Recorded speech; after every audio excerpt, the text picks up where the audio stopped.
Hearthstone has neutral cards, and I'm gonna see if you can guess what class played this neutral card the most. And you have done enough of these videos where you should. I'm praying to God you know this. Are you sure? You sure about that? Well, that's half the fun of what each class really wants to do throughout the course of Hearthstone history. Oh boy. Small time buccaneer, 1 mana, 1/2 pirate, has +2 attack while you have a weapon equipped. Okay, so weapons, I want to say not every class has weapons. I mean, that may have changed, but I feel like there were like some classes that were like more weapon centric. So what are the weapon centric classes? There's Rogue.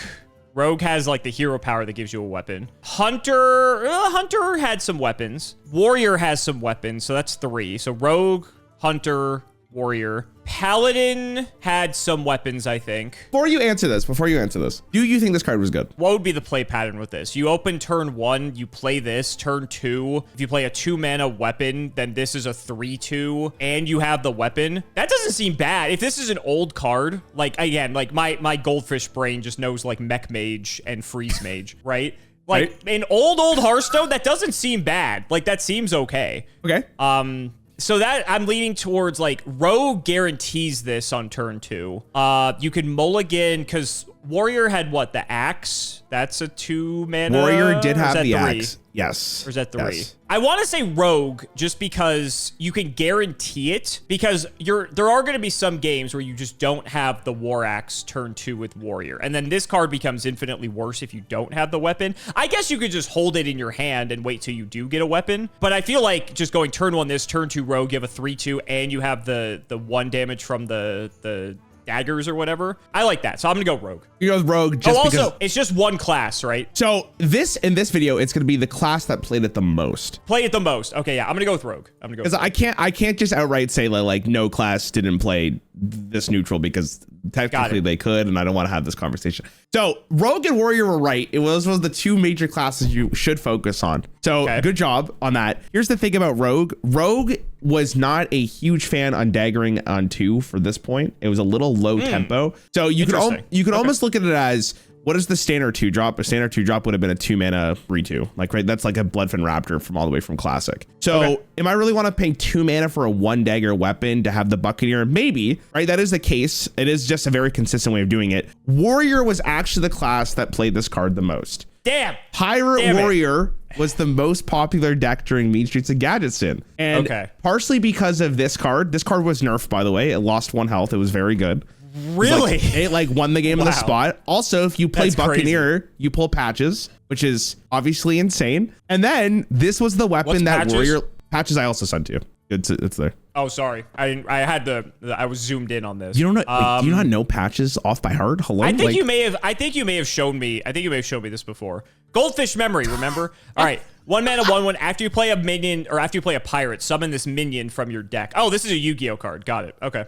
So for context, patches had charge during this era.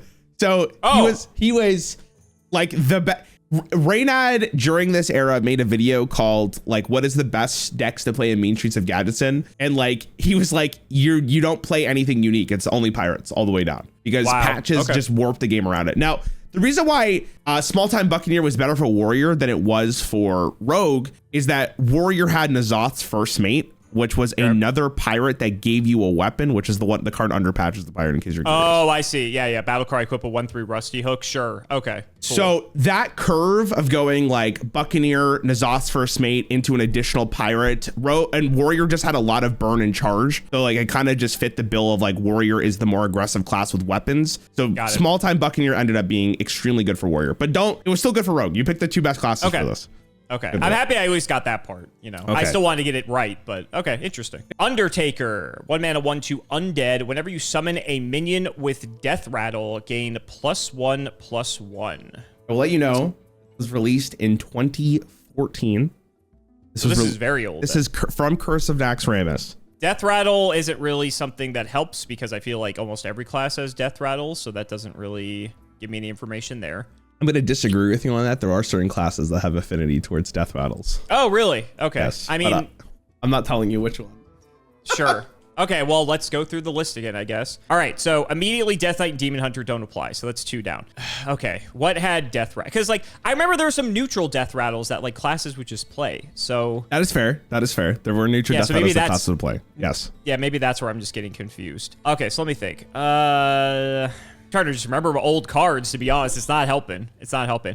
I feel like just going based off this list, the things that make the most sense for Death Rattles would be maybe like Warlock, Priest, because they're focused on like stuff dying, reviving stuff. Like that's kind of like the general vibe, you know? Okay.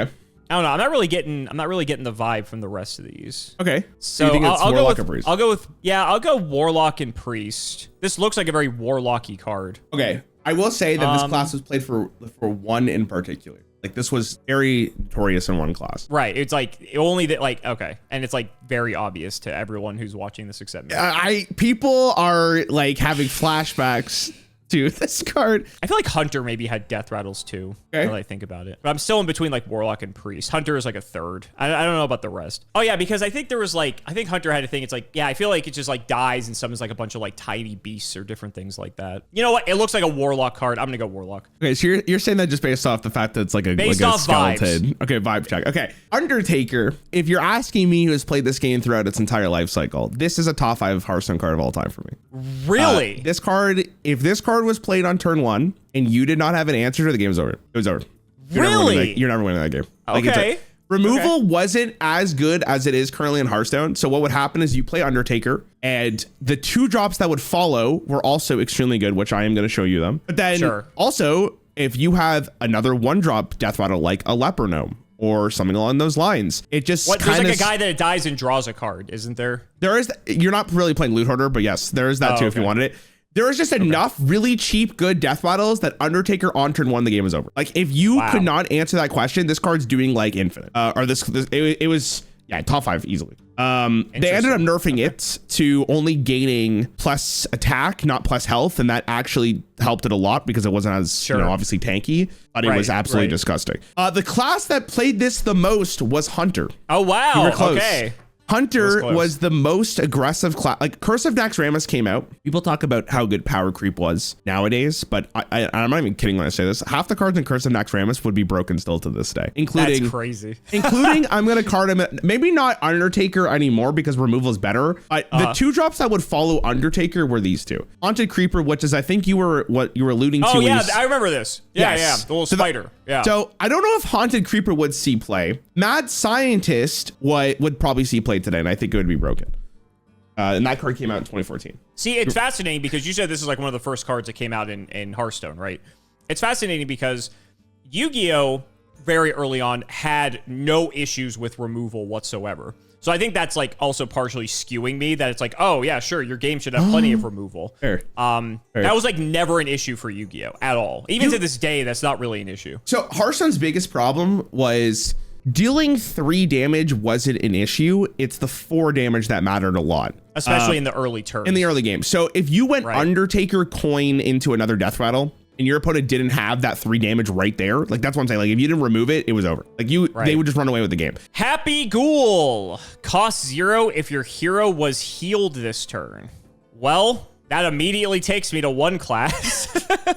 That would be Priest. So is this bait? Paladin could theoretically heal itself. I think. Yes. Yep. Okay. Who else could heal?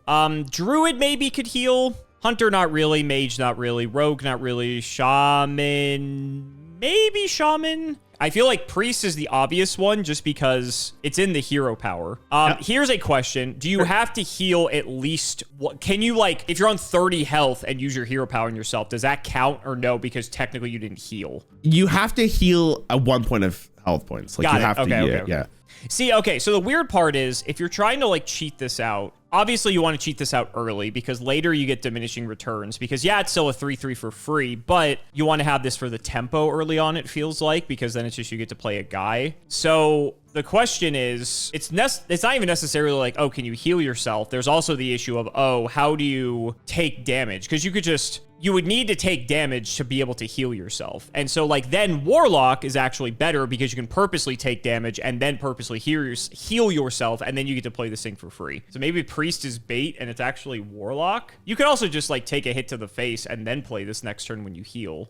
I liked your first line of thinking a lot more than the second one. Oh yeah, of not just letting your opponent dictate when you can take damage. Yeah, proactivity is definitely a lot better than hoping your opponent does something. What do you mean? I always hope my opponent does something. Yeah, I'll go Warlock just based on that assumption. I want to commend you for using your brain there. That was fantastic. You actually, like, that question of asking do you need to be healed was actually extremely relevant, and you're right, it was Warlock. Warlock was the class that played it. Not necessarily because Warlock played particular card in its class to heal, and I will show you what I mean by that. They used a card called, I guess you're gonna read it, this was neutral. Crystallizer. 1 mana, 1/3 battle cry, deal 5 damage to your hero, gain 5. Oh, that's perfect. Yeah. And then okay. The card that would heal was a classic. Oh my god, this guy. Yeah. So okay. That works. The dream scenario for Warlock was you go Crystallizer, coin, Voodoo Doctor, Happy Ghoul. That was the dream. Because that's what 6/6 worth of stats turn 1. Yeah, just from the Happy Ghouls. And Warlock, because it had Zoo Warlock from the very beginning, like already fit that theme of like, let me go aggressive and wide, and hopefully it'll just be enough to win a game. And if you did have that opener, Hearthstone wasn't fast enough either with removal to kind of deal with it, so you would have a very good chance to win it. I'm noticing a trend here. What's the trend? The trend of if you don't have removal, the game's over. Well, I mean, see, that's it's interesting, like looking at the game design before and after a lot of this, right? Like Hearthstone realized you kind of need removal, but then if you give classes too much removal, then aggro kind of falters. So it's like there's a fine line that needs to be. Anyways, that's for game designers. That was you did a great job. Do you think Happy Ghoul was playable? You could probably get the answer because I kind of gave it away. I think so. Yeah. Anytime it's free. It was a pretty good deck during its era. Was short-lived, but it was a pretty good time. Questing Adventurer. 3 mana 2/2. Whenever you play a card, gain +1/+1. Uh-oh.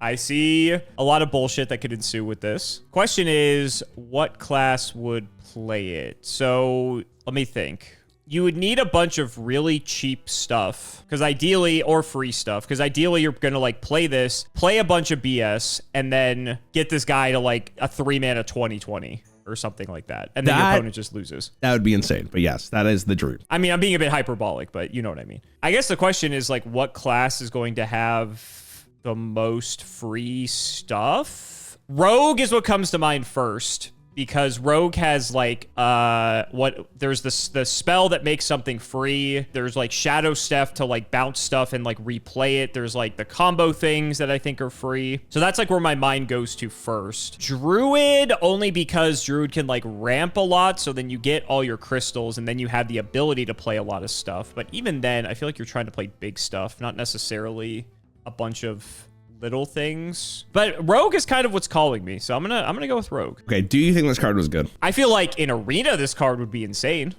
In Arena? Because that was like, because I like playing Arena a lot. Because like if you, again, like the removal issue, right? You have even less removal in Arena technically, because if your opponent doesn't get it, then you just win. I feel like you could do more bullshit with it though in Constructed, where you have the ability to, like I said, like, you know, prep, Shadow Step, do this, do that. Like, Rogue also has a lot of, like, really cheap... Because isn't, like, Backstab, like, 0 or 1 or something? Backstab is 0. Right. So, like, that's another way to get another card.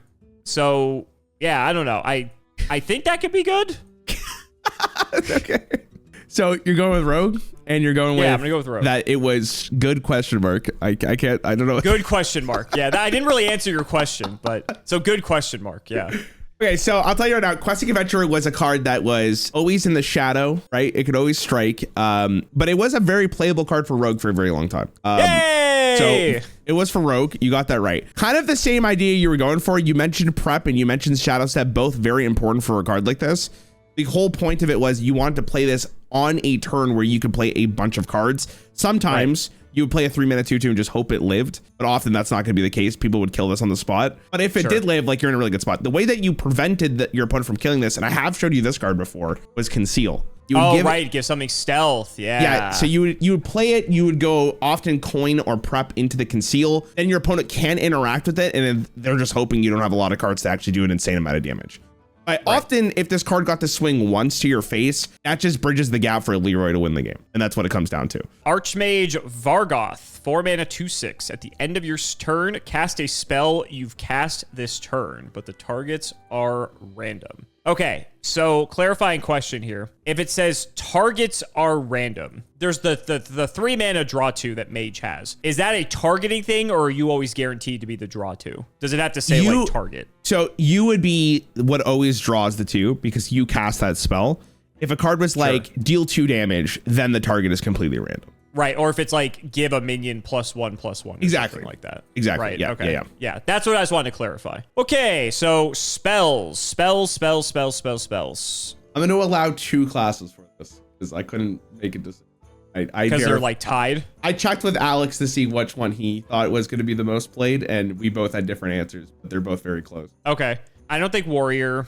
Warlock does have a decent amount of spells, but again, I think they're like targeting things and it does damage, so maybe not. Mage is what I want to default to, but it's like a similar issue where if it's a bunch of random spells, how good is that? I don't think it's rogue. So like, I don't think you're playing this in a class that's playing like necessarily, deal damage or different things like that. So I think maybe, I almost want to say like priest, because priest could play stuff that's like, resurrect something, or things that are sort of like along the lines of like the draw 2 cards that Mage has. It doesn't necessarily have spells that target, but it's still spells that are a net positive for you that you would want to like duplicate the effect of. So that's sort of where my head goes with that. Because like Paladin also had like a bunch of spells that like buff, but then the problem is you'd have to get yourself in a situation with Paladin where your opponent like doesn't have a board and they go like, you have a bunch of buff spells, your opponent doesn't have anything, and then you play this guy, it duplicates all those effects, but like you're probably winning that game anyway, so I don't even know if that's worth it. Unless it's stuff that, unless it's stuff that's like buff stuff in your hand. I think that was the thing Paladin did. Paladin would do stuff like that. I will also say not every buff on the board says choose a minion. It often say choose a friendly or choose an enemy. Oh, so if it says choose a friendly, like then that counts. Okay. Yeah. That because got basically it. the way you want to always read that is like it has to be a legal target. So I think I'm writing off Mage. I think I'm between Priest and Paladin, and you said there's 2, so I'm gonna do both of those. Priest and Paladin is gonna be your answer. Okay. Do you think this card was good? End of your turn, cast. Oh wait, it's only 1, right? It's not only all one of them. Oh, this card's okay. That I did not realize that. I feel like this is way worse now. Okay. I mean, if you're duplicating like so say you go play this and then maybe next turn, it's like turn 8, 9 or whatever. If you play like a really big spell and then you're duplicating that because that's the only spell you cast because they didn't kill this, then perhaps. Okay. But now I feel like if you're duplicating like little effects, it's not nearly as good. Okay. So I want to say conditionally yes, but for the most part, no. Archmage Vargoth had the same effect as kind of like the questing adventurer, where it actually had to be killed. If you didn't kill it, the game was probably going to spiral out of control. Sure. You may think that's very Disneyland, but one of the classes you picked actually used it, which was priest. And you said the exact wording that they would use, which is resurrecting it. See, priest has a spell. Here, I'll show you the spell. This is the spell. You can read it for the class. Mass Resurrection. 9 mana, summon 3 friendly minions that died this game. Holy shit. So it's even holy in the name. If you played Archmage Vargoth and it died, obviously you just played a 4 mana 2/6 that did nothing. You played Mass Resurrection and it hit the Vargoth. The only spell you played this turn was Mass Resurrection. So therefore Vargoth would cast Mass Resurrection again. Oh, it checks? Oh, that's crazy. I didn't think that would work. That would not work in Yu-Gi-Oh! For the record. Well, Vargoth would look at what spells would cast during your turn, and when you hit end turn, it would look at all of them and then cast it. So the only spell you would cast is Resurrection. Vargoth would summon 3 more minions. Maybe that hits a second Vargoth. Now the second Vargoth wouldn't proc anything because your turn already ended. But then all of a sudden you're like, you have 6 minions, often with 2 other taunts to protect the Vargoth. If they didn't kill the Vargoth again, if they have the second Mass Resurrection, they have a full board. That's what I picked as the class that picked it the most. The other one was Druid. Druid has this card, which I kind of forgot about, but this was obviously extremely powerful. While you send that to me, so in Yu-Gi-Oh, Vargoth would have to already be out for it to see Mass Resurrection being played to that for that to be like the thing that it can bring back. I'm pretty sure. I don't think we have a card that's like this. So anyway, Oaken Summons. 4 mana, gain 6 armor. Summon a minion from your deck that costs 4 or less. Okay, I can see that being pretty good. And you can just do that on like turn 8 or 7 with coin. Or actually, no, you're doing it earlier because you can ramp actually. So actually the hope with Oaken Summons is that you play Oaken Summons, you high roll. You get a high roll of Vargoth. Yeah. And then you play a second Oaken Summons, which pulls out another minion that you have in your deck, and all of a sudden you're just winning the game. Sure. So those were the 2 angles for Vargoth. You got Priest, and you basically said exactly what it was. So good job. Druid was absolutely the other one. I'd be curious to see what people in the comments think what class they think when they think of Vargoth, but I assume most people would say Priest because it was very common during that time. Sathrovarr. 9 mana, 5/5 demon. Battle cry, choose a friendly minion, add a copy of it to your hand, deck, and battlefield. Choose a friendly minion, add a copy of it from your hand. Okay, so you have to pick something else. You get a copy of it to your hand, deck, and battlefield. So you get a guy on board, you get a second one, you get one in your hand, so technically you have a third one, and then the one in the deck I don't think matters as much because like you may not even see it. Maybe that does matter. 9 mana though. Ugh.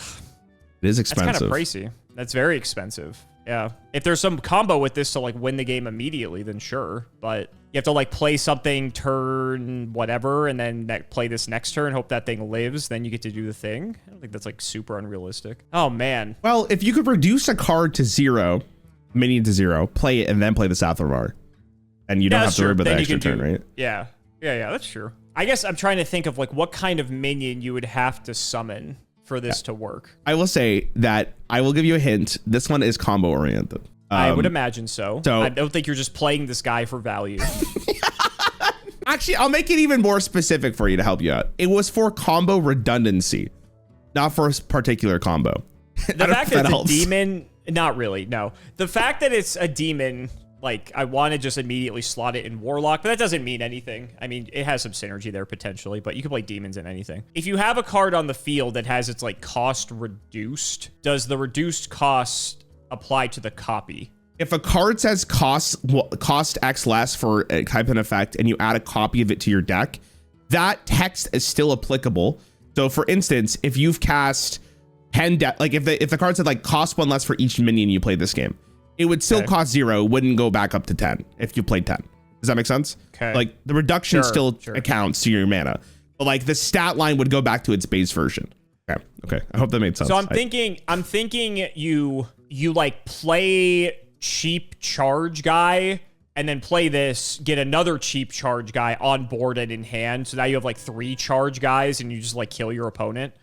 Okay. That's like that's like the base, like monkey brain combo I could think of with this. Okay. Like there could, cause like, okay, you can't do battle cries, right? So like that's out. Sure. I'm just trying to think of like what other, cause I imagine you're playing this and you're probably winning the game. Like there's no other reason you play a card like this otherwise. Or you're in a position where you're going to win like the next turn or something like that. So I'm thinking like, okay, either end the game or set yourself up to end the game. I guess you could also have some other way where you're playing a bunch of things that are what's the giant thing? The thing that like reduces its mana cost for like how much damage you took. Molten Giant. Yeah, so there's like that. So you could have like Molten Giant play this thing. You get a second Molten Giant. You get a third Molten Giant, which is also cheap or free because you have like because it's based off health, right? Yep. Yeah. So then it's like you have what's its stats? Like it's a 10-10, 12-12, 8-8. Whatever. 8-8. So then you have 3 8-8s and a 5-5. I mean, that's still not like game winning necessarily. I don't know. Based off of this one's hard. This one's really hard. Okay. Here's the thing. I have shown you the combo before. Oh, have you? That makes this even more humiliating then. Man. The second I show it to you, you're gonna understand exactly. Oh yeah, I'm gonna be so pissed. I'm gonna be so pissed. I'm in between like Warlock and Warrior just because of where I'm like at. I know I'm gonna be so mad. I'm just gonna pick Warlock. Screw it. It's a demon. Warlock. You're picking it for a demon. Okay. Yep. Vibes based. Do you think Sathrovarr was good? Is the question. It feels like, again, when you're talking about combo redundancy, like I get that's the point. If that's like its sole purpose, then I want to say no. You know what? You make a good point. I will like I'm sure people played this in some other deck that I just don't remember. Sure. But this card was not very seen often. Here's the combo for you. This card was good because of I'm ready to get mad. Two other cards. Here's Sathrovarr. I know I've shown you Sathrovarr before, and this is what I was trying to. You haven't shown me this in forever. Okay. So this one costs 1 less for each mana you've spent on spells this game. Yep. The thing about Sathrovarr was this is your OTK because it paired with Holy Wrath. Holy Wrath is this all the way back from Classic. Yep. I've shown you this combo before, but the reason why Sathrovarr was important was because sometimes you're put into a position where you have to play Sathrovarr. And if you don't play Sathrovarr, you're dead. But if you lose Sathrovarr from your deck and you don't have a way to actually put it back in your deck, you don't win. You can't win the game anymore.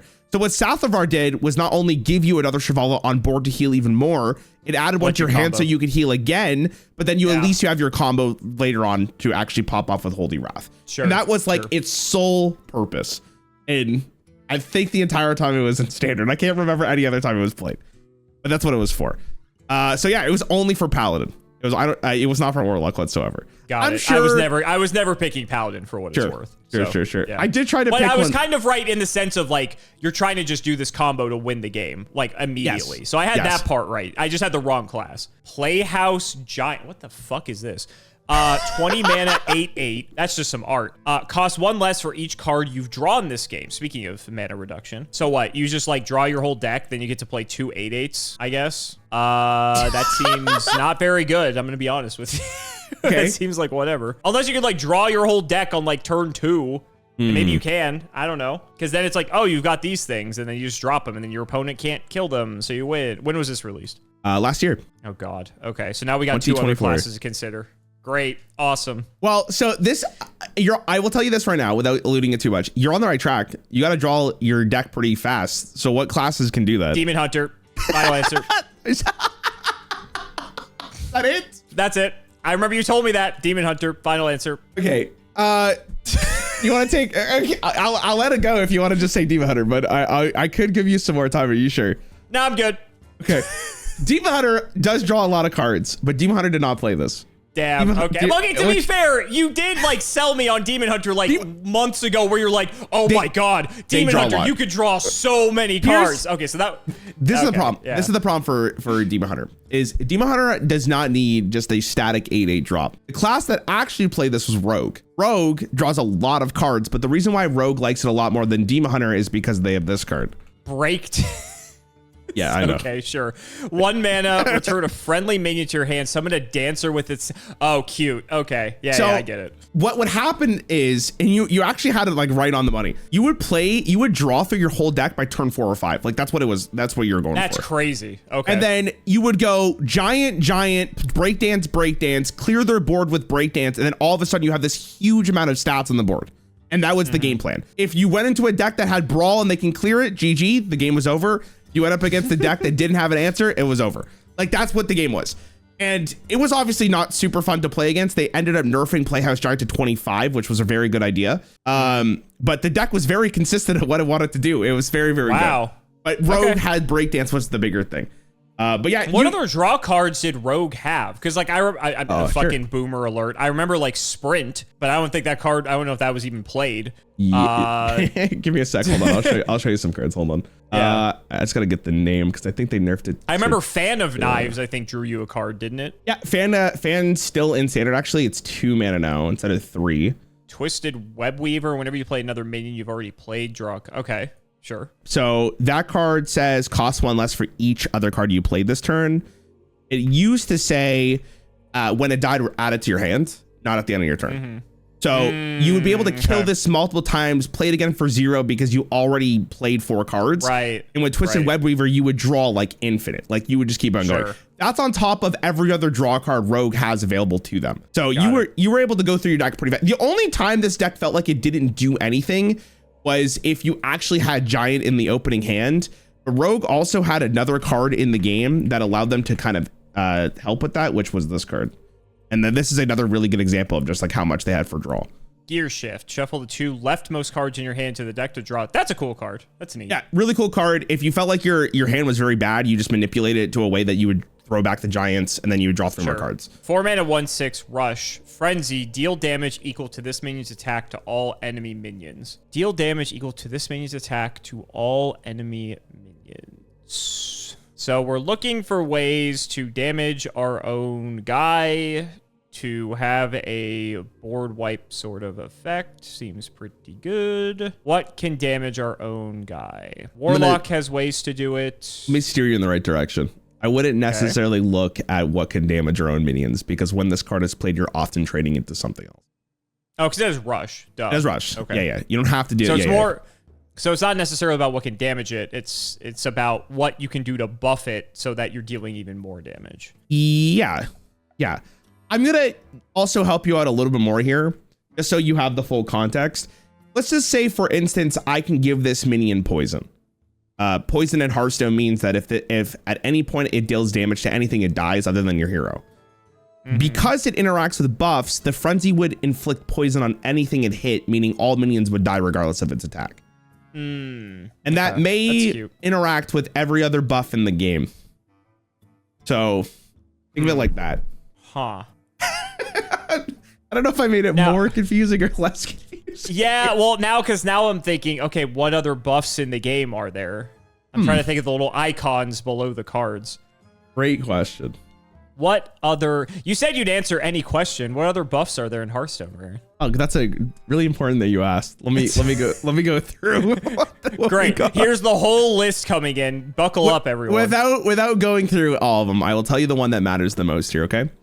Okay. Lifesteal. Oh, okay. See, that was like, I'm pretty sure after I stopped playing. So I completely forgot that's a thing. But then as soon as you said it, I'm like, oh yeah, the little purple heart thing. I remember. Yeah, there you go. So lifesteal, you just get a ton of life back. Okay, are we finally in Warlock territory? Am I right after all this time? Because we just want to like full heal. Is that what you're going with? I'm thinking. Okay. I'm trying to think like what else would want a full heal. Because if you give this lifesteal, also I don't know what other class would really give something like this lifesteal. Like Warlock seems like it would give it lifesteal. Maybe Shaman, maybe Priest. I guess I could see maybe Priest doing it, but like Priest already has so many ways to heal that I don't even know if that's necessary. All right, fuck it, Warlock, let's go. So close yet so far. No, I can only be wrong so many times. Eventually it'll be Warlock. Okay, so Blademaster Samuro was he was released in Forge of the Barrens, which was the set before United Storm, which was like the best set of all time. This card was absolutely insane in Priest. And the reason why Priest liked it so much was because Priest, I don't think Warlock has ever had a spell that gives a minion lifesteal. There's only been like minions. But Priest does. Priest had this. Apotheosis. Give a minion +2/+3 in life. That seems pretty good. Yep. So, okay.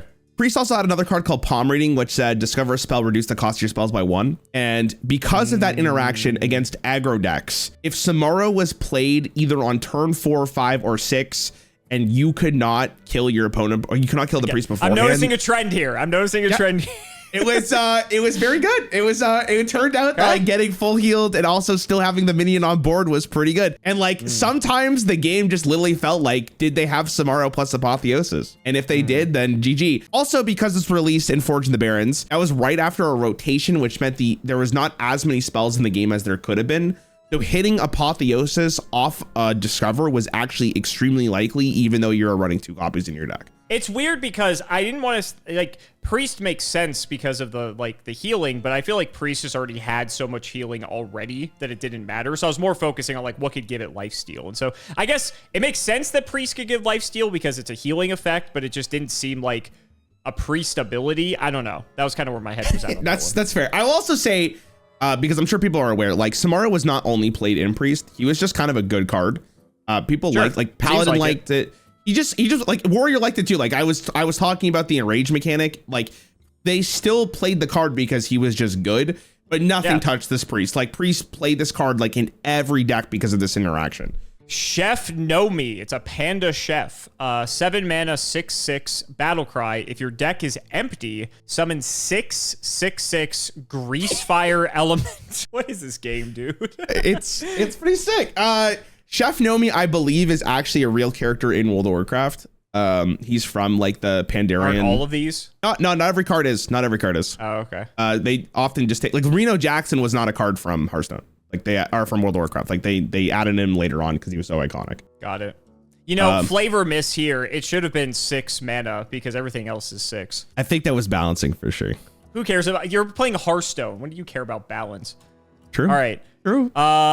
If your deck is empty, summon 6/6 Greasefire Elementals. So hypothetically, that means this is a 7 mana, 42 worth of stats. Do the Greasefire Elementals do anything, or are they just guys? No, they are just stat sticks. Yeah. Okay. Your deck is empty. What deck would be empty? Ooh, I will tell you, this was added 2019 as well. So Demon Hunter would be in standard rotation for 1 year after this card was released. So Demon Hunter's not out yet, is what you're saying. He's not out yet. Death Knight, Death Knight was not released yet. Because Death Knight was after Demon Hunter. Yeah. Okay. Okay. So I know that Rogue can draw its whole deck from one of our previous things. I know Warlock can draw a bunch because obviously it's ability. I guess it's just like, why are you doing this? Because I mean, this is Yu-Gi-Oh brain. Because like in Yu-Gi-Oh, numbers don't matter. Like your thing can have 4 billion attack, and I can just kill it. Like it doesn't matter. So yeah, sure, yeah. I mean, maybe the card's just bad, but one class really liked it. No, I mean, if there's a way to just like give everything like charge or whatever, then you just kill them. I'm sure. Okay. But so my mind is, I guess there could be, okay. Does there exist a card that's like mill your whole deck or like destroy your whole deck? Oh, I think I showed you a card that does that. Do you remember what it was? Did you? Yeah, I did. I will show you it after you guess what class it is. Right, because it's probably a class. It's a class card, right? It is a class card. It is a class card. Oh god. I did. I remember showing you and CGB both it because it was so cool. So okay, so if you get this in your hand, you play the thing that destroys your deck, and then you just get to do this thing. Yes. What fucking class was it? Oh my god. Like there's the little crevice of my brain is like, you've seen that card. You've seen that card before. You've seen it. Can he guess what class? I'm just gonna say, Rarran. It's very warlocky to destroy your own deck. It would be very warlocky. Warlock, fuck it. Let's go. Okay, unfortunately it's not warlock. But no! you had the right idea. The whole concept of this card was, yeah, it's just a stat stick, and you're not guaranteed to have your deck empty on turn 7. But if there's a card that allows you to empty your deck before turn 7 and you could drop Chef Nomi, all of a sudden this actually becomes kind of a bigger threat. The other thing is, and I actually gave you a hint during this video, there's one class in this game that can actually bounce back minions to their hand. So, which is Rogue. Rogue would play this card. Oh, there we go. Draw the rest of your deck. Yep, I remember it now. So Rogue would play Myra's, draw their entire deck with Chef Nomi in hand. The only thing they needed as well was a Shadow Step. Preferably 2. Shadow Step, because then all of a sudden you have Chef Nomi, you bounce it back to your hand after all the 6/6s are on the board. Your opponent you can just summon again. Exactly. They have to respond. You do it again, and you keep it going for 3 turns. Now, obviously, if you don't win the game after 3 big boards, then you've lost. But often your opponent just doesn't have the removal to deal with Chef Nomi that quickly, and that would be your win condition. That was a real deck in Hearthstone for a very long time. Yes, it was. Yes, Rogue. I feel like that would be irritating. I mean, losing to a deck is just never great, but it's funny. It's Rogue also, above all else, has the ability to play for tempo in the early game as well. So it's not like they're not doing anything while they're kind of drawing towards Myra's. Sure. Because Rogue has ways of trying to like tutor specific cards, it's very likely that they were able to draw Myra's. Which ended up being just an absolute fiesta of a deck, which was pretty fun to go against every once in a while. This was actually playable in competitive tournaments as well. That's insane. So was it Chef Rogue? Is that what we called it? I don't know what they called it. Nomi Rogue, probably. Chef Rogue is better. I want to see the memes of the rogue person with a chef hat on. Okay, this is your very last card. Surely it would be Warlock, right? Lady Prestor, 6 mana, 6 or 7, battle cry, transform minions into your deck. Transform minions in your deck into random dragons. They keep their original stats and cost. All right, all the questions. Here we go. All right, number 1. Do they have the abilities of the dragons? Yes. Yes, they do. Okay, so they're just whatever dragons, but they are, it could be a 12 mana 12/12, but then it has only like 1 mana 1/1 stats, but it still has the effect. Yes. Yes. Okay. I will just tell you right now, the dragon pool was good enough that you're okay taking a risk on this card because of the fact that you might hit a 1-mana Deathwing and clear the board, or you might hit like an Alex Straza and set your opponent's life to 15, like something along those lines. I don't think Alex was in the game at this time, but like that's what you're kind of high rolling for. Okay, step 2 is, does the dragon synergy matter at all in terms of evaluating what class this goes in? No. Okay. So you can just play this, because I was thinking like, oh, if there's like some classes that are more dragon affiliated, you would want to play this in there. But you could just play this whenever. I would say the way you want to evaluate this card to try to nudge you in the right direction here, because this card is pretty ubiquitous. It can go like in anything. You want to think about what class has the fastest chance of playing this card and the most consistently on turn 6, if not earlier. That to me would scream Druid.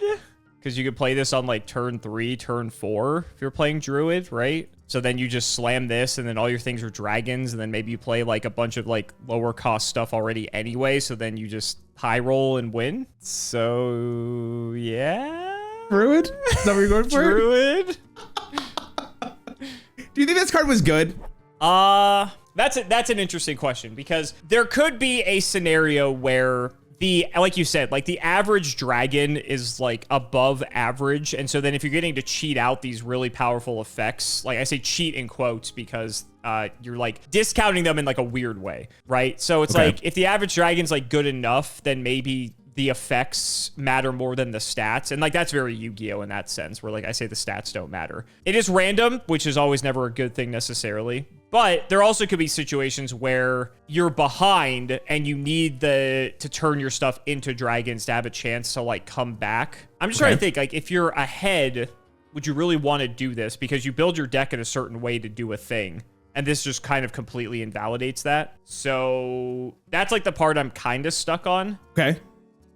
I almost want to say no, but yeah, I want to say no. All right, I feel like one deck could have played this, but this card was weirdly competitive. Weirdly. Really? Okay. The average, like I said, the average dragon effect was good enough that you were fine playing a card like this. And I'm not even kidding. You didn't have another game plan. Your game plan was to get this in your hand, make all your shitty ass 1-cost, 2-cost minions into random dragons, and hope that you got dragons that could win you the game. So some dragons, that doesn't seem consistent enough, though. That's crazy. Well, I would 100% agree with you. And unlike Druid, which was the class that played this, they didn't have like Myra's Unstable Portal to draw out their whole deck, but they had a card that was so good for this, which is this. I don't know if they've ever printed a card like this ever again. Capture Cold Tooth Mine. 2 mana, choose one. Draw your lowest cost card or draw your highest cost card. Oh, I get it. Okay. So yeah. you had a very consistent way of getting prestor in your hand. Druid also has ramp. They also have innervate, which allows them to get this card on turn 4, sometimes if they're lucky enough, even earlier. And the dragon effects, again, like I said, were just good. Like there was,